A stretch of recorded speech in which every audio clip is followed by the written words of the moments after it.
ain't me handle such no. So, and I'm a sound educational background, so example, say you will go on education level, no, any church being fat.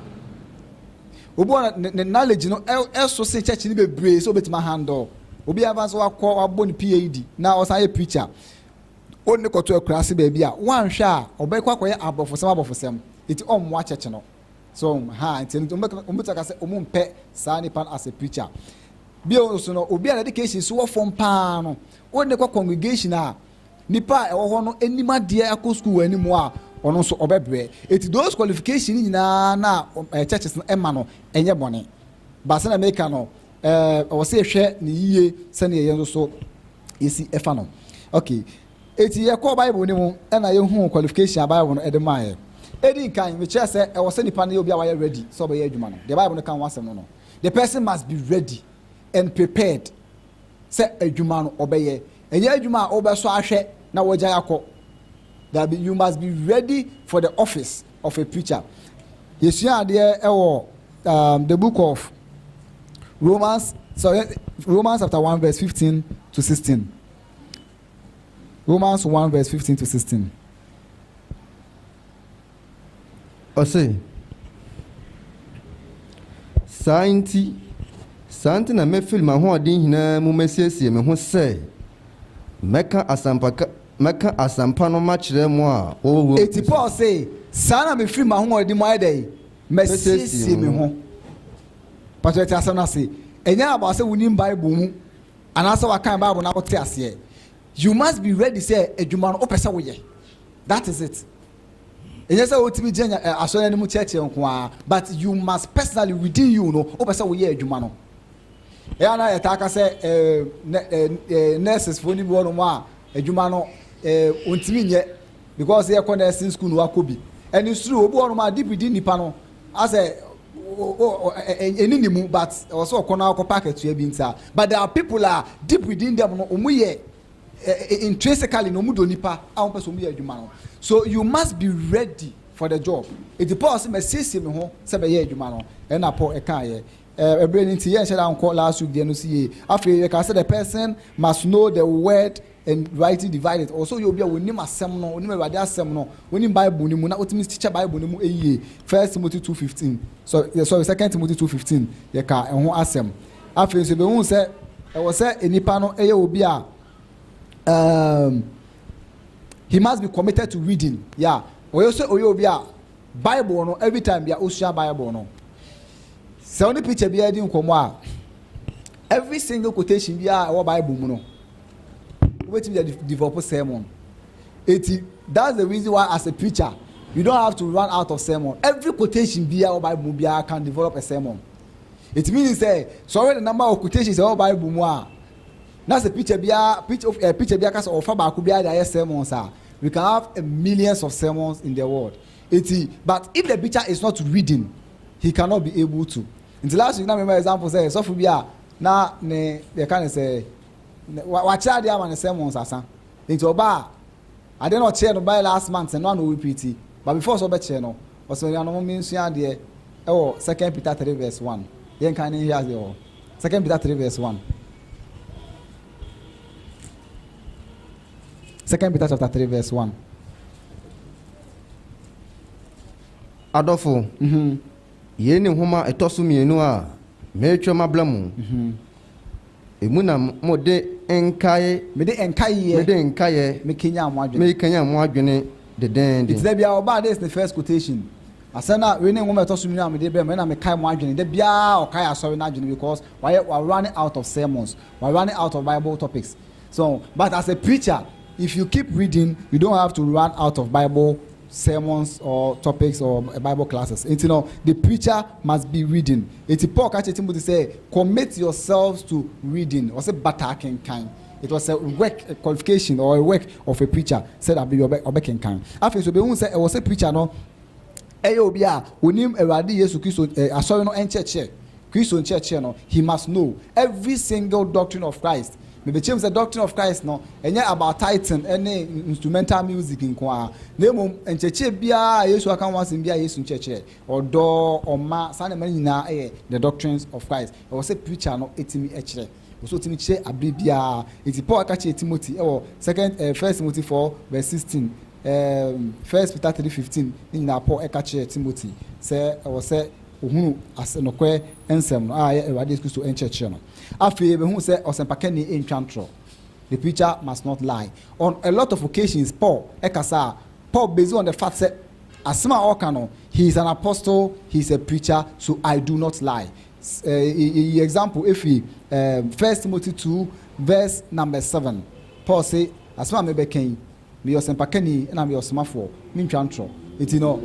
As a preacher, you don't have to lie. In Chantro, so assembly abekebia no, asema no Christian say nipa 80 no every single word that every free puppet na ba no, nipa no efa e de adwuma. Now last week no baby you drew ya answer the engine na okese the work of a preacher. It a real qualification no. Work no so real kakra but answer that am marry. The work of a preacher. Ya force empakani na adwuma ne sen. The work of a preacher no enye asori no na ye determine.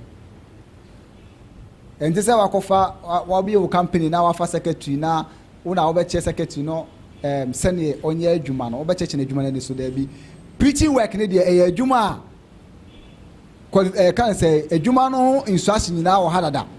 Eti asa nipa no be zoom into the adwuma no onim ne manual onim de wasa wo ye. That means say enye yen na ye fa nipa no adwuma pamunente ne ye pa. The church do not employ a preacher. The church do not employ a preacher. Onyankopon na yi nipa no ma se onye na adwuma ema no. Eti yen no de ye Onyankopon nwanku a obe dey obe service yen. Eto use the word say oye minister or servant. Yen na all service yen dey ama Onyankopon. Well, we can compare these two. Owe bia wato nwan. Okay, wato nwan. Na wakofa onwan no hwesofo. Se hwesofo emehwe enwan no fo monko adidie. Pato yeti ase yi. Aha. Eti enye enwan no na ayedai. Afa hwesofo no. Na ewom owura na ono na ayedai.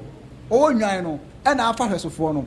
Eti ohwesofo na dwuma a oso ye no. And say he has to please the owner by serving the sheep well. Say it as here. Exactly. It is not a preacher on the church in it here. If the church may too bossy over the preacher. However, the preacher must also be careful.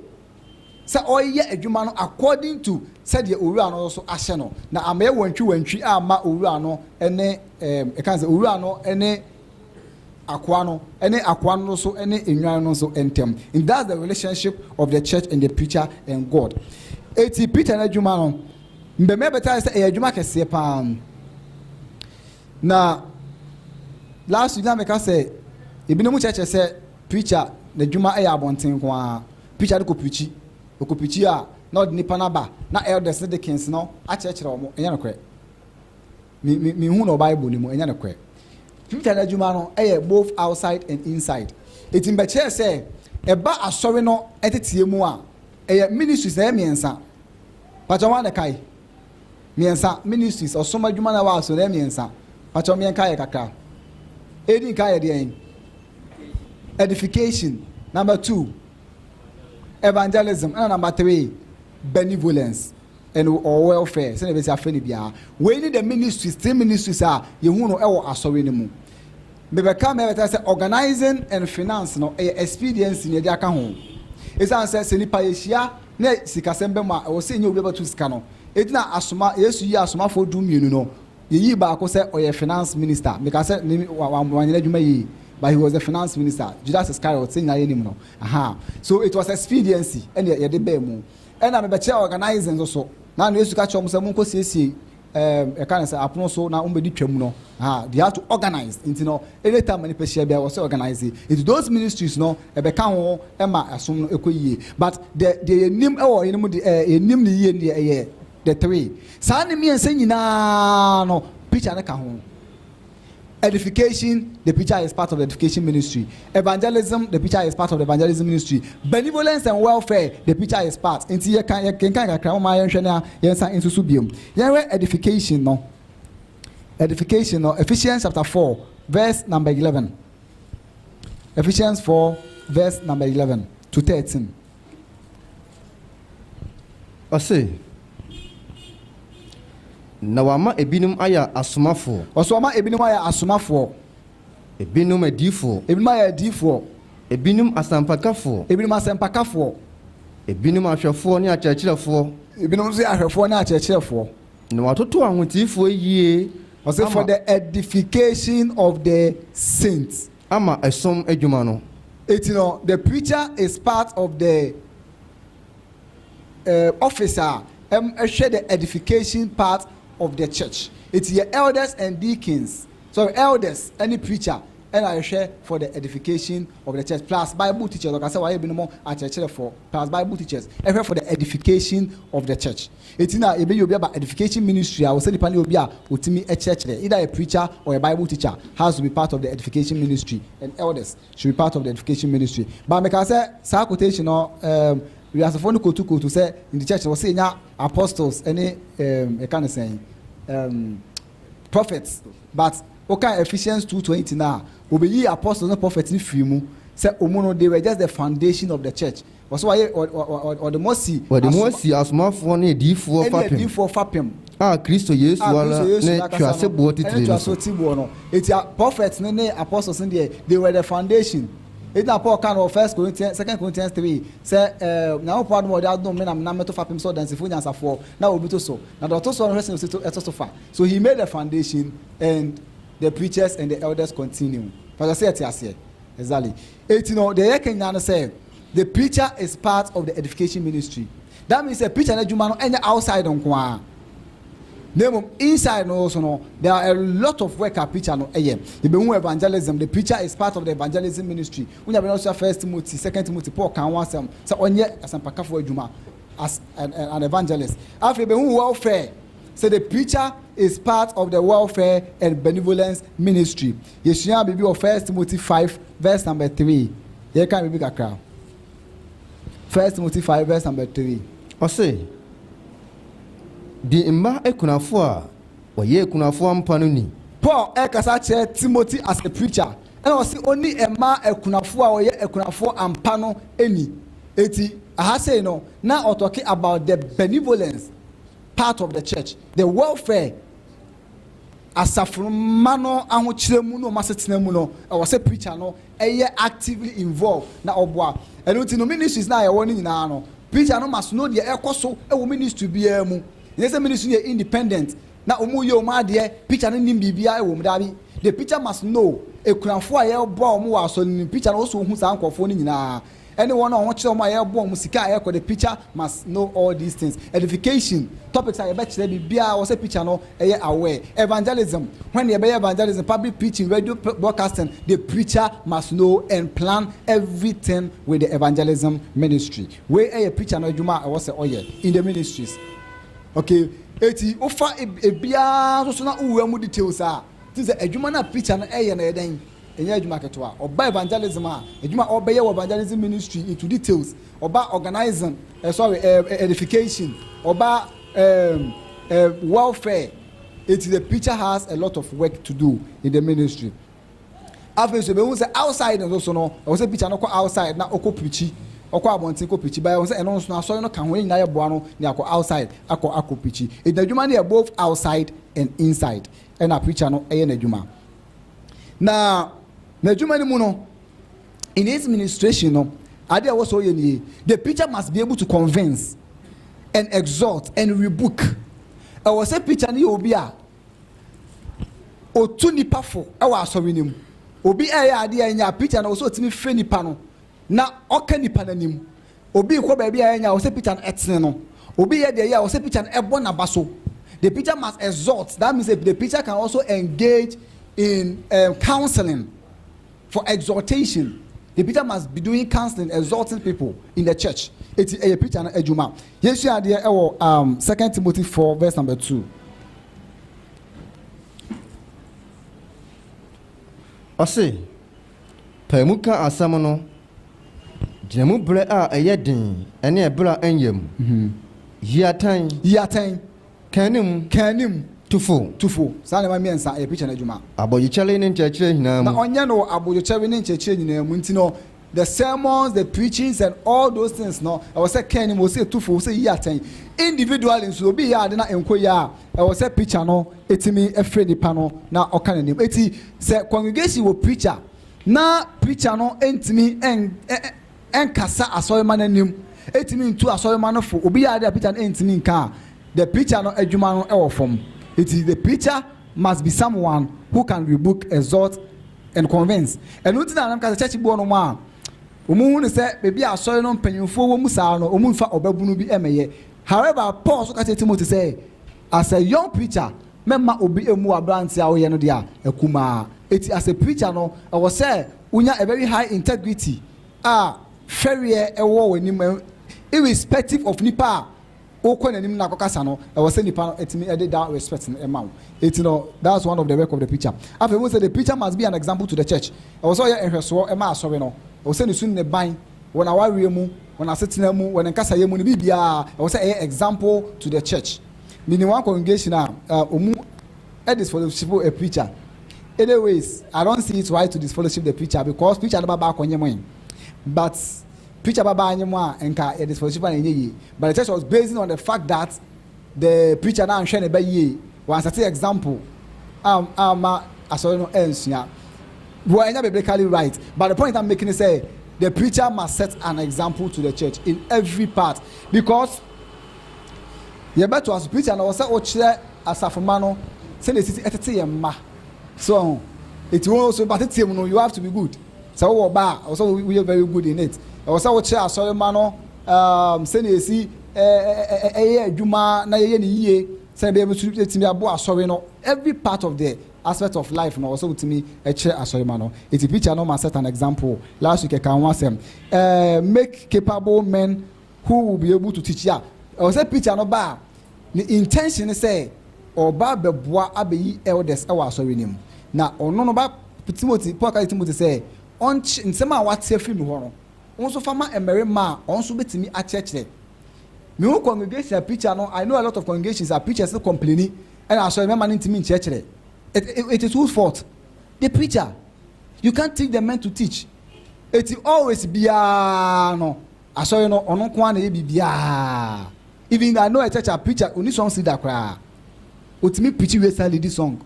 Me was member was showing him. What are you doing as a preacher? Why are you not training the men? It's Paul saying someone watching on one commit to faithful men who can also teach. So as a congregation, not a preacher like a crowd, only a beer. After the preacher no only be a 3 or 4 or 5 Bible teachers that means the preacher is not doing his work well. And I remember yes only 3 or 4 Bible teachers you are not doing your work well. So as a congregation you must have a class of people who preach and all children more say uni wa omo so betimi aboa ewo adwuma when Paul catch Timothy no say commit to faithful men who can also teach and that faithful men no omo na ebi be free muso be preachers so elders. Most of the preachers complain and papa phone mu was so you wan ba bonye eti eyi omu elders enye there are congregations that say men man be qualified papa phone be qualified preachers so ma ba bonye how that means say you are not doing your work well in the church you are 10 years 15 years omuni elders but your member wo mu a warrior wo e qualify I was a preacher no guide omo now build omo up to the structure but preachers no enye. Eti all these juma I was a preacher no ebomodin na oye. After the preacher must appoint elders for the church and they can Titus chapter 1 verse number 5. After yeba asori mu so ayo ko ahoro miensa. Yo maamefo emluafo maame panyimfo no ewom. E de wo papa panyimfo nso wom. E de wo the youth. Ni nyina the preacher has to work on them. Onza juma na easy. I was a preacher no ebomodin say embelewafo no obehwe omu yiye spiritually say omabra bobe ebe papa na embelewafo na tima church mabawa no na afei papa nkokrafo no so no preacher no sai en church omu so emmomodin say omu so abra bobe yiye na emabunu no so on church emabunu no so eti esua de ehwe embelewa no nkokra no Titus chapter 2 verse number 2 ose nkokra eni sunda ho nkokra eni verse 1 no mpacho na wo de as a preacher Can someone a fatan church pano? Can a summer a fatan church pano? Aha. Go cross winning the hall. To your ministry, no, I was say a sorry nimuno, and Cocrana was so nuno, or money so that hole. And it was like Cocrano or chance our actually. No chaloto, we are no chaloto. Or say and Cocra and so and a hole. Aha. When you drew. Now, Omani Muja drew our sorry nim, Umcasa Mantenetti. Aha. How argument here? Now I'm a Cocraphone, Pomu Margin empty.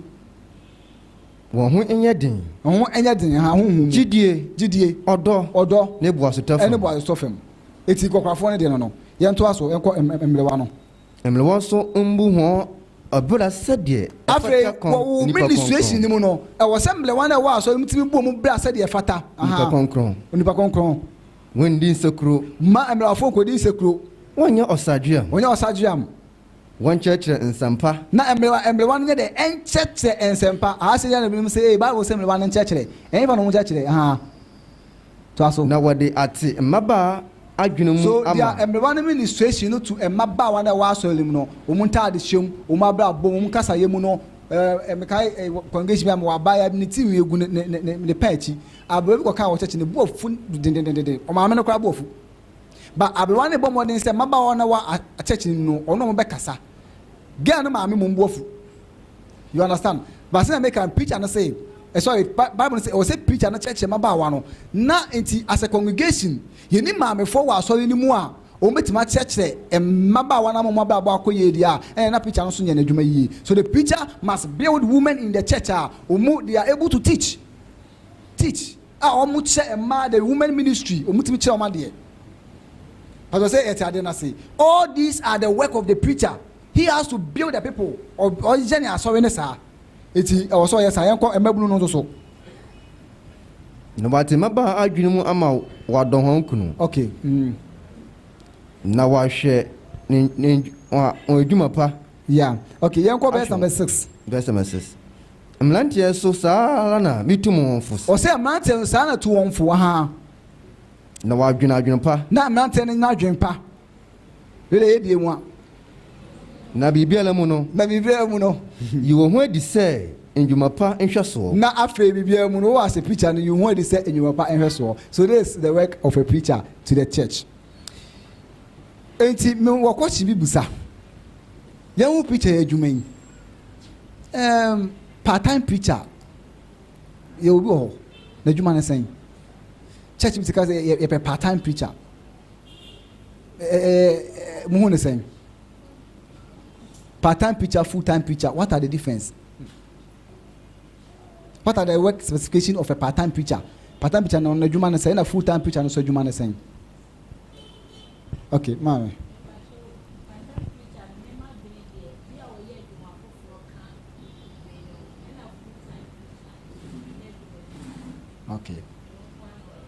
Okay. Mama ache ono so nti ase wo. Part-time preacher, full-time preacher. Enya Michael.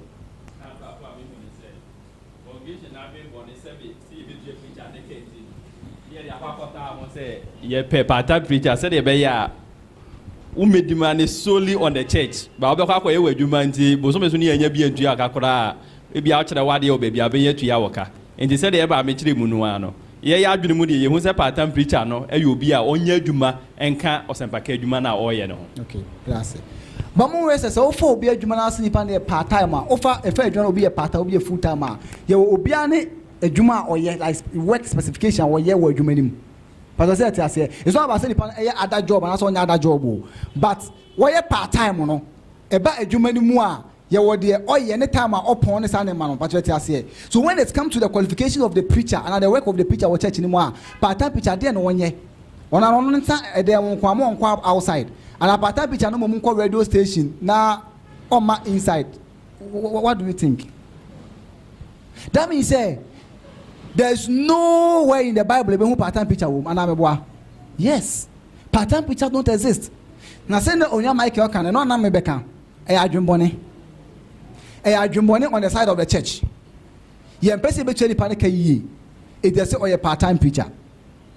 Nipa no part-time preacher ko ya be preach on radio stations. Eba be adwuma wa asori ni mu, abe preach Sundays, evening service here there. Yes, o ye part-time preacher. What are we talking about? All because or a preacher or such radianti, and or a preacher or the business inti. No. It's a part-time preacher in the Bible. Any part-time preacher be our baby. A preacher, once a preacher is always a preacher. It is the only job. Me fa say me minimum any part-time. And no adwuma minimum. Pension is so kwa anke enko. Yeah, ka preacher enko pension. But the preachers in the person enko pension. Bia enyini ne ade enti. Yeah. But ho no me nwura mu kese. Eti no sa enete. Afei the preacher's aim. You found say a preacher for the church. What is your aim? Obuta ye anything. As a preacher, say farmer, so remember ono ye kwani edwin na afu hu no. Now businessmen, yanso ye edwin ye businesses hu no. Na preacher na edwin asori no ho. O de bia asori no kwa. Bi bia asori no akawo church ebeda ye ebeda evangelism next month ebeda. E wono kwa ni preacher na edwin kwa. 2 Corinthians chapter number 11 verse 28. Yen kan nti asa. Na edwin bi bia wo say ya asori no. Asori no kwa. Enye psychological yin na ya asori no. Say ne obia o ta asori dem bia say make us say obi pentem ye pon a obi okosese ne niam a obi otanka obi ton we obi ewe owi akosese ne niam preacher no so adwen say asori no say ne betum pon. How can we get new members near there preacher and adwen kwa no. 2 Corinthians chapter 11 verse number 28. Ose akonto api mu esobonten so asene mu 28 no 28 okay. Ose the kekam hu ni hia and nchan beside all things that are without the can we na nchan the ehye me so ne asafo ni hina ho dadwene ejake wadin da amen. Ose my deep concern is for the churches. The ehye me so kese ene asore no ho dadwene eti preacher no dadwene nyina ya asore no dadwene nyina ya church no na wa hwe obi an dadwene nyina ya asore no a na ye ko tua ne ka ye say oye pata unti ye mpeka krama no eti sa na eti preacher ni aim ni vision nyina ya asore no dadwene afre ni second aim ekwan a obefa so aso nyame ani wadwuma na de ama no ho because adwuma no e obi dia na all ye he has to always make sure that he is pleasing God, not the church. God, he is pleasing God always. That should be the aim of the preacher. 2 Timothy chapter number 2 verse number 3 to 4. 2 Timothy chapter 3 verse number 2 to 4. Chapter 3 verse 24. Mm-hmm. 2 Timothy. Yeah. 24. 3 verse 2. Sorry, 2 verse 3 to 4. Ose. Na esewlade akoa bi se okun. Ase na ense ewlade akoa bi se okun. Na emom esese odwo ma nipa nyina.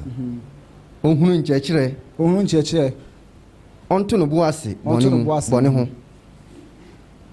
Na ode odwo kasa kire ho a wone no edi esie nsamu se ebia onyankopon ba ma ho adwensa kira akọ no kure a wonhu ne mu a wachi ho se onye ho de ope no fidie mu. Okay. Eti okay. Eti preacher na juma oye nyina no he must please God. Enye ni pa na was a preacher no e please no. Was a preacher na juma send be a obeso onyankopon ani na enye enipa. Now last week in baby ye this year I ntimi enwi the preacher and his worth. Preacher no ene de sefata no. Preacher no ene de sefata no. It last week na make say asole preacher sisi na ye say preacher no preacher support. Nti preacher de ntwa de ka ye support no. Eno so ni Bible mu. The preacher is not only supported, the preacher is worthy of his work. The juma oye no o si etua no ka. Ebi no mo advocate say preacher the Bible no can be say etua preacher ka. Last week we could see said the preacher has to be paid. He has to be paid. And even an elder or ye preacher no Bible say he has to be paid. Ye tum ni kana ye nsua de 1 Timothy 5 verse 17. 1 Timothy 5 verse 17. Ose mpanyinfoɔ a wahwɛ asafo no so yie no wɔmfa adidie mbɔ ho ndi ho eni. It was say preachers sorry as a china can you know because let the elders that who will be counted worthy of double honor, especially they who labor in the word and doctrine. Eti elders are omusai eye adwuma as a preacher, Bible teachers no. Or say they need a double honor. Example because a double honor no. Or say need dem ho, twini say need dem ho. And dem ho no just say okohu na kotokoto no nya no work. First honor no eye say ye ebu no. Second honor no eye say ye man material things. Ye tua ne ka. Ye bo money say be tua ne ka. And second honor no ntino verse number 18 no chire mu ye nto aso say den.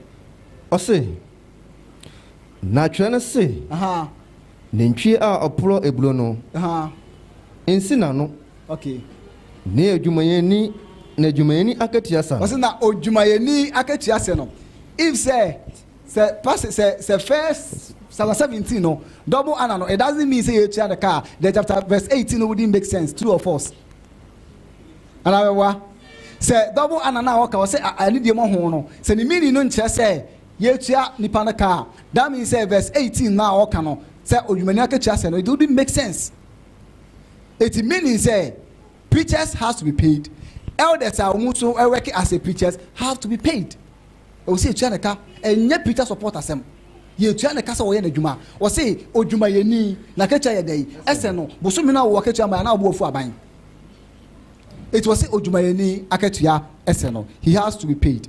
Now 1 Corinthians chapter 9 no na ejina ye na yenko na yenko bibiem kakra na yemfa additional emeriye. 1 Corinthians chapter 9. Na Paul e ba be kire the tell us aso ni Chaneka. Na Paul say okasa otai eyusu argument. 80 oyusu argument 5. And or the prove the tell the church in Chaneka. Number 1 oyusu common practices. Number 2 oyusu scriptural precepts. Number 3 oyusu intrinsic justice. Number 4 oyusu Jewish custom. And number 5 oyusu Jesus command. Na me chemu ye. Number 1 common practice na oyusu ye na ye. Enema enyina ye e wa setene mu. Oyusu we no e de kire se enu to see Chaneka. Number 2 oyusu spiritual precepts. Say Bible no ensema aka ato no mo so no e kire se o see Chaneka. Number 3 intrinsic justice asetene mu no ade a obi ya ye e kan say justice kwa say pepe me da say pepe yomu no pepe yomu no e wa huni mu exactly yeah eno pepe ye wa huni mu oyusu we no so no and number 4 no oyusu Jewish custom and obey you Christ command. It's here to make 1 Corinthians chapter 9. Yeah, can verse number 2. No, be no metam naso. Ebe nti ye mon tetew. Ose, mende mo ho ana. Me nya asomafo ana. Me hu ne Ewurade Yesu Kristo ana. Anya medwuma a me ye Ewurade mu no mo ana. Se me ye asomafo e ma bi ne mo a. Mo de me ye asomafo ma mo.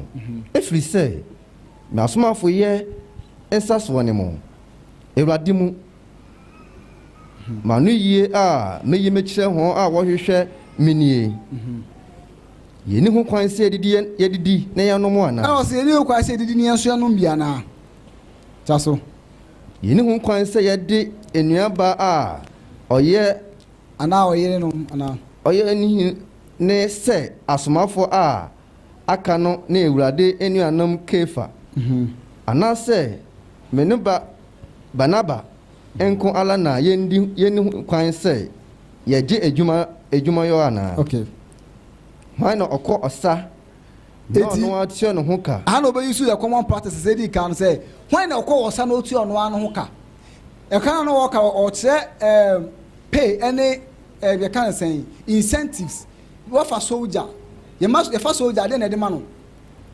ye man akodie ne amwo ne bibia a wo de be ko se wan ko osa no no atua no ka ana no support no ho ye fa soldier ye man ne ma ye fa wo nurse a ye no atua no ka ono na fa na aduane ko da bi e yo man no was o hwe no say wa fa no so soldier and